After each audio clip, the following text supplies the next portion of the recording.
Welcome to the Taproom Exclusive. I'm Dean Zarbaugh. I'm sitting here at Great Lakes Brewing Company with Michael Williams. Hello. You are a field education rep for the company. Indeed. What does that entail? What does your job oversee? So in that? the way I kind of see my title, I break it up frequently into the two different parts, field rep and then education rep. So my primary focus here is education, working with our internal staff, kind of training them on the basics of beer, the brewing process. Okay.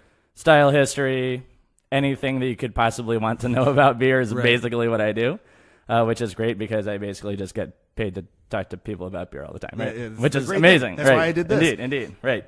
I also work with our distributor partners. Okay. So, like, for example, we just had a crew drive yesterday with Superior Beverage, our distributor here in Northeast Ohio. So, riding with the rep and talking with him, subtle education about the brand throughout, and obviously selling more beer and all that. I have this program overall called Hop College, which is kind of the umbrella term for this entire education program. Internal facing, distributor facing, public facing too. We're kind of we're behind the scenes right now, but over the summer we're going to bring some more public facing education programming to anybody who wants to learn more about beer. So that's going to be upcoming. You're a certified Cicerone, is that Indeed, correct? yes. What does that entail? It's like, for lack of a better term, that's like a sommelier for beer. Indeed. Okay. I would say literally that's what it is. That's literally Yep. okay. Mm-hmm. I just didn't know. I don't want to put words in people's mouth. I like that. Yep. And so, how does one become a Cicerone? Cicerone. So the Cicerone certification program has been really useful for me. I think it's been useful for a lot of other people in the company too, because here at Great Lakes we've been around for 30 years. We have this wealth of expertise and knowledge and all that, and we know a ton, and we tell people we know a ton, and we know it's true. But to have another group who runs a program literally certifying people about that knowledge is extremely helpful for the work we do. Oh, I bet. And that's essentially what Cicerone does. And they also provide a very comprehensive syllabus of a wealth of material and knowledge that you need to know. So you know that you really do have expertise in all these different areas. So beer service, draft line system maintenance and all that, in addition to a vast knowledge of style histories and, of course, the brewing process and all that stuff too. So that's been really helpful for me to kind of be even more confident in my own knowledge. And then it's making our staff as well. I'm leading a Cicerone, certified Cicerone, which is level 2, and then also certified beer server, which is the level 1 program, the intro level program. I'm leading that group here on campus. So nice. There's a lot of excitement about that right now. We got probably about 10 or a dozen or so certified candidates, and we're going to have a lot more for certified beer server too. Yeah, so, I think that's going to help ignite a lot of people's passion and keep them going. Because once you learn as much as you can, once you start learning and going into that rabbit hole of craft beer, I mean, it just keeps going, man. And you just feel good. It feels good when you talk to somebody about beer and you're sharing your knowledge with someone and they're sharing their knowledge with you. Indeed. There's just something special about that. It's just really fun to talk about. It's kind of why I did this. What led you to Great Lakes? You kind of worked your way up. I did, yes. Kind of like a lot of people here did. A lot of people who start here are still here. So you worked your way up. What was that like? So you came in. What'd you start as? Yes, here? my path started. I started as some of us have as patron. That was my first role here at Great Lakes. Right. So I graduated college. I studied philosophy. So obviously I had no idea what I was doing with my degree. Right. Yeah. But there's a lot of beer involved with it in the past. So there was a natural connection to GLBC. I was actually right across the street at Ignatius. That's my alma mater for high school. Did a volunteer year there. It was a convenient, roughly 200-second walk over to the brew pub here. We lived right next to campus. Oh, nice. And so I got to know everyone very well here. I actually had a friend who I worked with a couple summers prior who became a manager here. Okay. And, of course, decided I continued to want to go down this. I was actually going to be either a college professor or a high school teacher, and neither of those were working out. There weren't any jobs available. So I started as a busser. I was a busser here. Not exactly the job I thought I would have after my $200,000 education, right? Yep. Right. But it was extremely, extremely helpful for me to, first of all, it got my foot in the door, right? That's what people don't understand is like you just get your foot in the door. Exactly, right. It's amazing what especially you can do. in companies like Great Lakes where we're a big, small company, right? it's very easy to just get in the door, and once you're there, you can express your talents and your passions to the people who are running the company, and there's a lot of room for growth. So basically, once I was in the door as a busser, I was like, wait a minute, I love beer. I could probably make something out of this, right? Yeah. Became a server, started working with actually Pat Conway, our co-owner, on one of his special projects, a Sumerian beer project, where we recreated a beer from basically about 1800 BC. Oh, I heard very about cool. this. Yeah, you heard about that, right? Yep. It's a very cool project that we've done. We do a couple events a year surrounding it, brewing on clay pots. I got to brew over dung fire, which was very fun, as they would have done it back in the day, right? Yeah. A friend of mine did a documentary where his uncle is a autistic savant about beer cans, and actually he did. I think he did something around Sumerian Day with you guys a few years ago. You guys helped him out. He was his name's Lance Rice. He's an agoraphobe, but this brewery, everybody's opened their doors to him, and he's been on a cross country brewing tour. Yes, I remember him. Great Lakes was such a good piece of that, and it was one of the first people to really help him out, and that was awesome. You guys I do remember just do a great job with the community and passing along that beer knowledge and everything.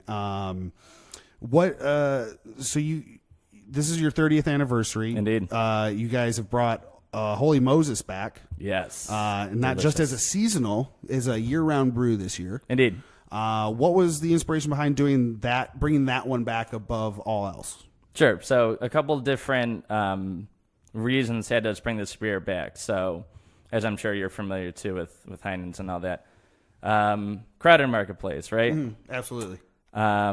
Core brands, year-round brands for us are very, very important right now. There are beers that are always there and available for people to pick up. So you got someone who, the way I kind of see it is, and the way I've described it to like my tour guests and people like that are, we have these beers. We certainly have our exciting, fun seasonals and limited run beers that come from Brewhouse Number 1. But those core beers, the 7 that we have now, are the staples that are always there. That's what keeps the brewery afloat and all that. And they're always, I mean, if you love one of these beers, if you love Holy Moses, you love Eliot Ness, that's my personal favorite right now. Eliot Ness, yeah.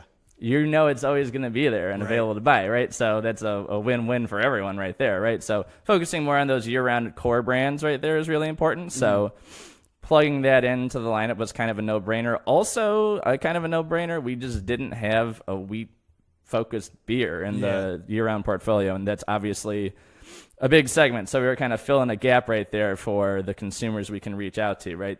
My wife's sister, not normally a beer drinker too much, turntable Pilsner, which is, that's about as light as it gets. Right. She makes the scrunched up face when she sips that. But Holy Moses works perfectly for her. The citrus and the spice blend and all that, right? So that right there was proof to me. It was like, great call bringing Holy Moses back. And then also it's just, people love this beer. There were Facebook groups and outer markets too saying you must bring this beer back. So we were like, okay, we'll bring it back. Well, and we did. There's like a legend. It's like a legendary beer around Cleveland. Indeed. How'd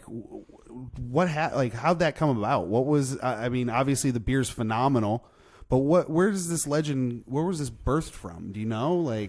So I've been here for about 5 years, and when I came into the company, and actually I had just gotten back from Boston in 2011. So at that point, Moses was already back down to, I think it was seasonal, and then it got plugged into that spring variety pack. So the buzz was already there. I didn't personally experience the rise of Moses' popularity, but when I got back to town, I knew that everyone. First, I think, as far as I've inferred, obviously, if you have Cleveland in the title of your beer, that's going to help a lot. I think that just the quality of the beer, the style that it is, the fact that it's been around for a long time, and it's one of our oldest recipes. I saw, when we were out in the field yesterday for this crew drive, I was out in Geneva, very far away. Oh, wow. Almost Pennsylvania. Yep. Yeah. And I saw some old school signs, and there was a sign from 2005 that said, Holy Moses, now year round. So it's been an important beer for us for quite a long time. Yeah, so absolutely. I really think it's that Cleveland connection. You know how we love named after our Moses, city. Cleveland. Yep. And part of me, every time I hear just the name Moses Cleveland, I hear that Cleveland tourism video. That Mike Polk did years and years ago. I always hear that as the founder of Cleveland. Yep. He invented Cleveland. So Great Lakes started 30 years ago. In '88 was September-ish. September 6th. September 6th. Mm-hmm. What were some of the first beers that were brewed and today, like what do you have going today? So how many were brewed first, and how many are brewed today? There were two at the beginning: Dortmunder Gold and Eliot Ness, Amber Lager. Dortmunder, if you don't know the story, that was originally called the Heisman. John Heisman was born on Bridge, probably around West 30th or so. Okay. So, and at the time when we were founded, Ohio City was not what it is today. It was very rough and tumble and all that. So we wanted to highlight a local hero, basically. Got cease and desist letter and all that kind of stuff. So Dortmunder Gold, that's named for the style, and then it also won our first medal at Great American Beer Festival. So big time stuff in 1990. Eliot Ness was actually, I believe Ness was actually the first one we brewed, and there's this weird story behind it where we couldn't open unless we had our beer tasted by somebody, which is like the chicken and the egg there, right? So we actually got to go to Siebel, which is this beer institute in Chicago. I believe it was Siebel, and they brewed the beer for us. Our recipe, tasted it, we got certified, and then we could then brew the beer that they had to taste first. Whatever. I don't know how it worked. It was weird. It was a fun process, but we got Eliot Ness. Indeed. So those are the first two brews, and hey, look at that. They're still here today, right? Absolutely. And not many places can say that. Exactly, yeah. Especially in an IPA-dominated market, having two lagers like that being two of our core brands is huge. Today, we've gone from those humble first two beers to we have, hundreds of recipes. I think we have 60 or 70 different pub brews done on Brewhouse Number 1 each year. We have a small batch pilot system across the street. I'm not sure if the brewers talked about that, right? But we have usually have two, maybe even three of those on tap at any one time. Okay. 11 seasonals this year, and then the aforementioned 7 core beers, and also those canned beers too. Yeah, you guys just started doing the canning. Put Turntable, Blonde Lightkeeper, which was a great choice to put that one in cans too. Absolutely, because that was a good beer. That I think that was another one that was kind of in like a spring variety pack or something like that. And now I've noticed a lot of people going for it. Now they can get it in a 6-pack, just grabbing it and going. Yep. And then Rally Drum, of course, 16 ounce. No-brainer for us here in Cleveland. As soon as that hit the market, I grabbed one immediately. That's my summer baseball beer. Yep. I love that stuff. You mentioned Eliot Ness. There's actually a nice history with Great Lakes and Eliot Ness. There's a story that I've heard. That Eliot Ness used to drink at this location back before it was Great Market Lakes. Street Tavern. Market Street Tavern. Yep. And this is obviously after Prohibition. And I've heard something happened when he was here drinking one day. What is the story? Okay, so this is one of those legends. The truth of it, we are not sure. But the story, we actually inherited this story from the Market Street Tavern when it was open in the 80s. We inhabited that building after they closed, right? And there are bullet holes in our main tap room with that Tiger Mahogany bar that dates from the turn of the century. And the Market Street Tavern had this same legend that Ness may have been shot at in this bar, right? Because he was busting bootleggers. Right. He had plenty of enemies. He was the famously busted Capone in Chicago and all that. He was the public safety director in Cleveland too, so obviously some people did not like him very much. Right. So, and he was known for his beer drinking, ironic because he was a prohibition agent and all that, right? So he was drinking at the bar. We're pretty certain that the bullets were not shot by him. Pat and Dan's mother was actually Ness's stenographer back in the day. That's what I heard. Okay, Very I couldn't cool, remember right? if it was their mom or their grandmother, and I didn't want to get it wrong. When I said it. So I knew there was a family connection to the Ness. So what we tell people, basically, the way I've been phrasing it lately, is people will come into the bar. They know about the bullet holes. Everyone knows about the bullet holes. They will ask about the bullet holes. We will tell them we have no idea if it's true or not. And then they will buy beer from us, and they're happy. So that's perfectly fine. It doesn't matter if it's true. They're here, and it all works out, right? It's a fun story. You know, Eliot Ness has like a rich history here in Cleveland. A lot goes involved with him, and I love that you guys named the beer after him. That's just such a great idea. And it was the first craft beer I ever drank. Oh, very good. I've been bringing that up I think on every interview through this. Hey, but keep plugging it, man. This was my favorite. This was one of my. I love the malt. I love that. Yep. I love that profile. Underappreciated right now. Absolutely, very much nice underappreciated.